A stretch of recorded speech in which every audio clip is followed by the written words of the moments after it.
doctor Lorenzo Meyer. Lorenzo, buenas tardes. Pues no son particularmente buenas, es la costumbre que tenemos, pero son malas tardes, Julio. Vamos a adentrarnos en esta zona de la maldad. Malas tardes, Lorenzo. Ya van varias ocasiones en las cuales nuestro saludo tradicional de cortesía se enfrenta a situaciones muy difíciles. Es reciente la declaración que ha hecho Donald Trump en ese sentido de que si México no hace su trabajo, Estados Unidos lo va a hacer por la vía terrestre contra los cárteles mexicanos. Ya hemos visto que Donald Trump siempre lanza la amenaza en términos muy impactantes en sus primeras expresiones y luego va ajustando conforme va viendo las cosas. Pero no sé, Lorenzo, ¿te parece que hay una escalada de hechos políticos que van creando las condiciones para que avance esta pretensión de que Estados Unidos o el gobierno de Trump ordene acciones directas terrestres en México contra cárteles? ¿Te parece que hay esa escalada, esa orquestación? Bueno, así puesta la pregunta, no me queda más que decir que sí, pero tienes razón en que Trump, para negociar, esa es su manera de hacerlo, lanzarse con toda la caballería primero, luego hacerla retroceder y luego empezar la negociación cuando ablandó al otro. No hay que hacerle caso estricto, pero tampoco hay que minimizar esto, que el jefe de Estado de la mayor potencia del mundo y siendo nosotros sus vecinos, amenace con el uso del ejército de una invasión terrestre, cosa que no ha hecho en Irán, porque ahí creo que lo pensó dos veces y decidió que mejor no, mejor va a actuar donde tiene la ventaja completa, que es en el aire, vía su gran y sofisticada aviación y armamento, y en segundo lugar con la armada, pero por tierra no. Ahora, México es otra cosa, nosotros no tenemos todas las defensas que tiene Irán, es más, ni nos lo esperábamos. Aquí, Julio, creo que viene al caso echarle un vistazo a la teoría de la soberanía, al menos eso he estado dándole vueltas en estos días. Hay en esa, bueno, la soberanía es un concepto que no está definido de manera universal ni es aceptable en todas partes, pero pues tiene que ver con la capacidad de un país y el derecho de un país de la autonomía, de ser considerado la autoridad suprema dentro de su territorio. Que bueno, este es un concepto que se viene usando desde el siglo XVII, que nunca se ha hecho realidad, pero que es un estado ideal, que todos los países son soberanos, son iguales y que no deben de inmiscuirse unos en los asuntos internos de otros. Bueno, sabemos que eso no es cierto, pero en el discurso mexicano, en el discurso de la presidenta, el tema de la soberanía está en el centro ahora y no es de gratis. Es debido a este tipo de acciones y de amenazas como la del caso Chihuahua, la del caso Sinaloa y ahora este discurso. No es la primera vez que lo dice Trump. Y desde luego que en un solo día tú puedes ver declaraciones y posiciones de Trump que se contradicen. A lo largo de una semana, hace 2 o 3 días, salió en el Washington Post un artículo de una periodista que se dedica a ver las contradicciones sistemáticas en relación de Trump, en sus declaraciones, en relación a Irán. Unos días dice que lo va a borrar de la faz de la tierra, luego que está negociando y que hay bases para la negociación, luego que no, luego que viene el bloqueo, luego que ya no va a hacerlo como lo estaba haciendo, en fin, desconcierta a propios y extraños el discurso de Trump. Nosotros nos habíamos acostumbrado a que en el viejo régimen, la relación entre el régimen priista y Estados Unidos era una de mutua conveniencia. Estados Unidos hacía como que sus gobiernos, demócratas y republicanos, como que México era un país democrático, sobre todo a partir del fin de la Segunda Guerra Mundial,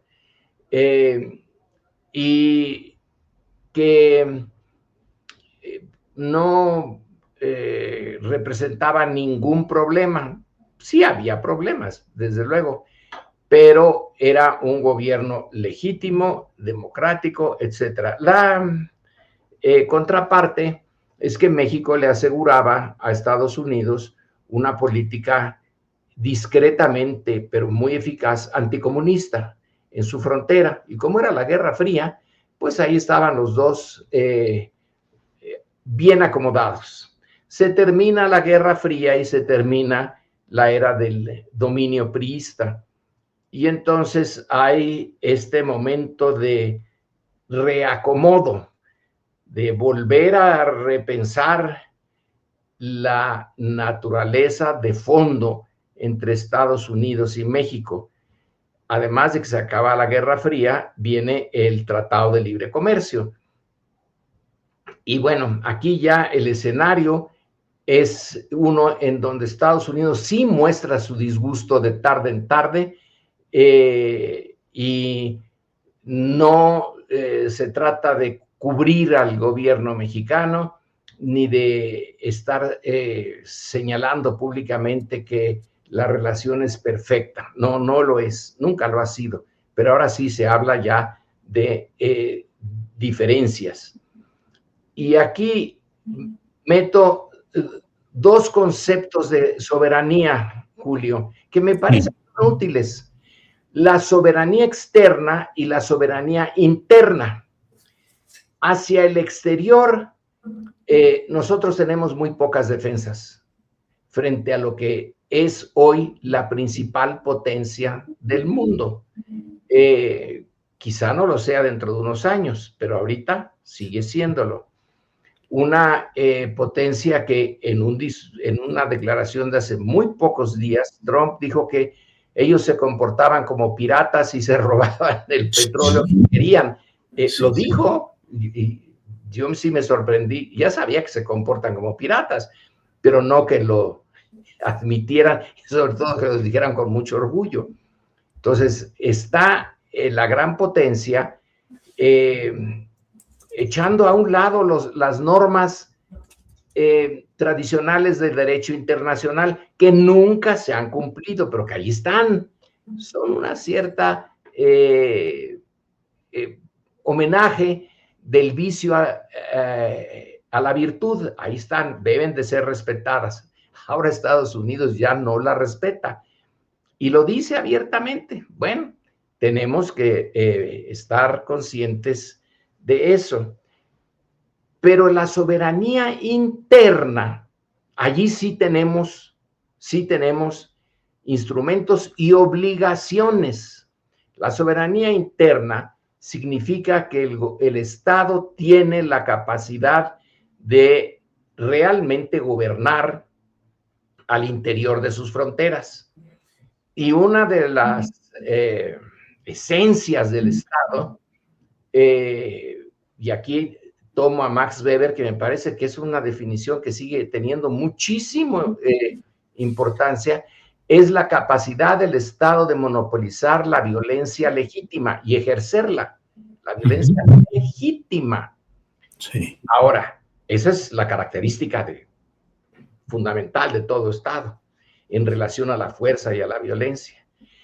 Pero resulta que hay una violencia ilegítima, pero que es real y que le ha restado al Estado mexicano en algunos momentos, incluso él lo ha retado en el control de regiones.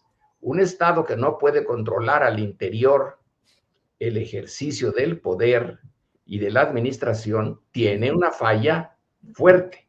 Y México es un caso que se ha venido agravando con la presencia del crimen organizado, de los carteles, etcétera. Ahora bien, esa presencia y esa fuerza de los carteles no se entiende, y eso es obvio, es una perogrullada, sin la demanda norteamericana de drogas que los norteamericanos han hecho un gran esfuerzo por prohibir. Desde la Convención de Shanghái en principios del siglo XX contra el opio hasta hoy. Ellos dicen qué es lo que sí se puede, que el alcohol sí se puede, que el tabaco también, pero que otras cosas no, que la marihuana a lo mejor sí, a lo mejor no. Ellos ponen lo que sí y lo que no. Interfieren en la soberanía interna mexicana. Recordemos que el general Cárdenas, al finalizar su gobierno, ideó algo que me parece genial, bueno, no, él no, un médico mexicano, pero él lo apoyó, de administrar las drogas, un registro de drogadictos, se les daba la droga a un precio muy razonable, si se registraban, se les metía en un proceso de reeducación, pero incluso si no se reeducaban, se les seguiría proveyendo y así acabar con las organizaciones criminales que ahora Trump dice, bueno, pues voy a mandar al ejército para que acaben. Nosotros teníamos una fórmula mucho más interesante y más pacífica. Si la demanda de drogas la surtía el propio gobierno mexicano, entonces, ¿qué sentido tenía tener organizaciones ilegales que vendieran la droga? Claro. Y si no hubiera esas armas que en Estados Unidos, a mí me sigue pareciendo eso impresionante, que hay hasta lugares en donde hay máquinas donde tú puedes comprar un arma, así como comprar cigarros. Yo en mis años que estuve allá en Estados Unidos nunca las vi, pero son una innovación. Claro. Entonces, en ese país donde hay armas hasta casi para regalar, son las que vienen a México y con ellos se arman verdaderos pequeños ejércitos que toman el control de ciertas zonas. Claro. Que con eso la definición de Estado la vulneran. Sí. Pero son dos los que están haciendo esto.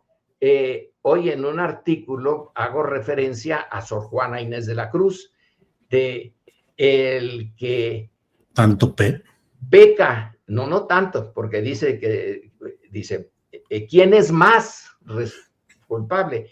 ¿El que peca por la paga o el que paga por pecar?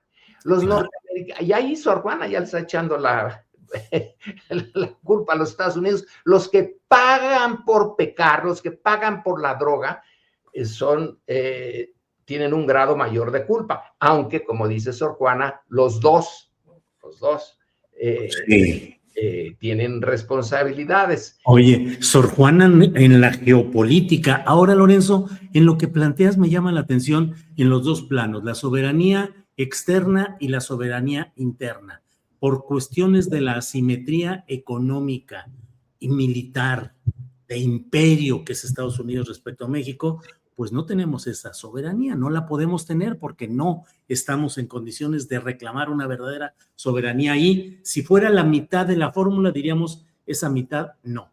La otra mitad, la interna, pues los cárteles y otros factores de poder delictivo le pelean el poder, el ejercicio pleno al Estado. Sí. Entonces, estamos con un 25% de Estado efectivo, por plantearlo pero así. Sí podemos hacer algo. dejemos el caso concreto del exgobernador de Sinaloa, que puede que sí, puede que no, lo más seguro es que quién sabe. Pero supongamos que se da en otras partes, no pongamos nombres. Allí sí el Estado mexicano tiene la capacidad de incidir y tiene la capacidad de defender la soberanía, negando posiciones de poder a este tipo de personas. En la corrupción. Lo tiene, pero no lo hace, Lorenzo. Bueno, ese es el punto. Ahí sí estamos en falta. Ahí sí es nuestra culpa. No toda, otra vez como Sor Juana, ¿quién peca más? Pero sí podemos, sí tenemos instrumentos para hacer más eficaz el ejercicio de gobernar, tener una estructura institucional más sólida, más profesional y, desde luego, negar por completo acceso al poder en el tipo de componendas de las que se acusa al exgobernador de Sinaloa, de haber pedido la ayuda de los chapitos para poder tener los recursos en su campaña electoral. Ahí sí es nuestra responsabilidad mayor, no toda, porque de todas maneras el dinero y las armas vienen de otra parte. Ahora, Lorenzo, en esa formulación que haces de soberanía externa y soberanía interna, te pregunto si el peso de la falta de soberanía externa y, por tanto, el exceso de poder, en este caso de Estados Unidos contra México, condiciona, anula y manipula como quiere la soberanía interna. Pues no tanto, pues si no estamos pintados. Sí incide, porque las dos soberanías, sobre todo la externa, incide en la interna. De acuerdo. Problemas económicos, no exportar por el ganado por el gusano barrenador, cierre de fronteras, problema con el narcotráfico, falta de gas. Son factores que inciden en lo interno. Sí, sin duda. Entonces, falta de gas, bueno, ahí tenemos que ponernos a ver por qué no lo tenemos, por qué lo seguimos quemando en los mecheros, por qué no se ha hecho un montón de cosas en Pemex que se podían haber hecho desde hace tiempo y no se han hecho. Es nuestra falta. Que Pemex tiene mucha corrupción, es nuestra falta. No le echemos a los norteamericanos la culpa. Tenemos unas fallas propias. Ahora, la corrupción viene, por lo menos, yo no sé de historia prehispánica, o como alguien me reclamó, no diga prehispánica, profesor, diga precuautémica. Es el mito precuautémico. Yo no sé qué tan corrupto era. Ahora, o precortesiana, ¿no? Como le digo, ahora que a Cortés se lo van a llevar, supongo. Esa es la idea, ¿no? Que lo metan en una maletita, como dijo alguien de la jornada, y se la lleve la señora Ayuso ahí sobre el y dicen que la deje en su departamento allá en Madrid para que le haga todos los homenajes que quiera, levantándose, que haga todas las reverencias ahí. Pero bueno, ahora, Lorenzo, desde mucho, nada más algunos de los virreyes eran corruptísimos. Entonces, lo heredamos. Es una lucha muy difícil. Tú muchas veces criticas un montón de cosas que sí, hay que criticarlas, pero hay que considerar que cuesta un montón erradicar eso, que la raíz de eso tiene una profundidad de kilómetros hasta el centro de la tierra que pisamos. Entonces, sí hay un problema. Hay que gobernar y considerar factores de gobernabilidad, la necesaria corrupción y el necesario entendimiento con el crimen organizado. No. Eso es tomar un atajo para no ir por el camino difícil. Pero si la corrupción es irreversible, si está en todos lados.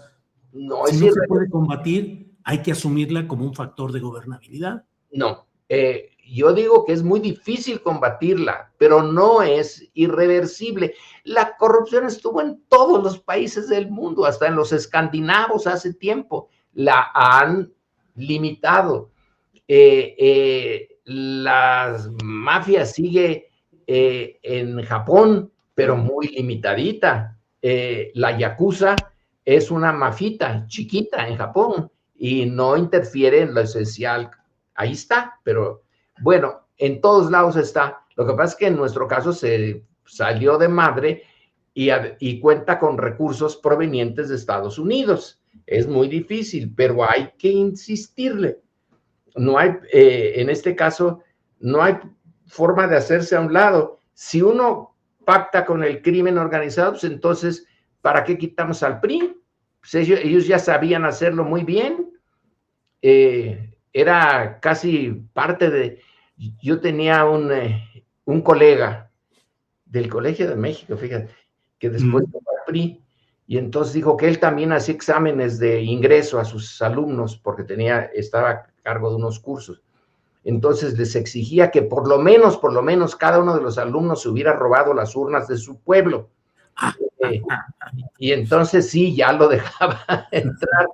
Era parte del... Teoría y práctica. Sí, pero ahora, con un régimen nuevo, de lo que se trata es de ir reduciendo eso. Ahora, no se puede con la rapidez que uno quisiera, pero desde nuestra trinchera, de la tuya y la mía y similares, hay que seguir insistiendo en que se tiene que hacer, que es quijotesco quizá, bueno, pero en algo que vaya reduciendo, entonces Estados Unidos tendrá menos áreas blandas para atacar a la soberanía interna de México, que es a lo que tenemos que por lo menos aspirar, a tener soberanía interna, ya que el monstruo está aquí al lado y es toda una potencia imperial, heredera de los peores instintos, como dice Jeffrey Sachs, del imperio británico. Entonces, es una lucha en donde quizá nunca ganemos, pero hay que hacerla. Es la esencia, pues, de la mexicanidad, la relación con Estados Unidos. Para nosotros, el resto del mundo es poca cosa. Estamos sumidos en el mundo norteamericano y ahorita nos viene con que ya nos va a mandar a sus tropas especiales, pues puede que las mande, pero hay que recordarle que a Pancho Villa lo acusaron de andar, no con carteles de la droga, pero sí andar atacando pueblos norteamericanos, ¿no? Columbus. Claro. Y mandó a su ejército y no lo encontró nunca. Con el general Pershing a la cabeza y nomás no pudieron.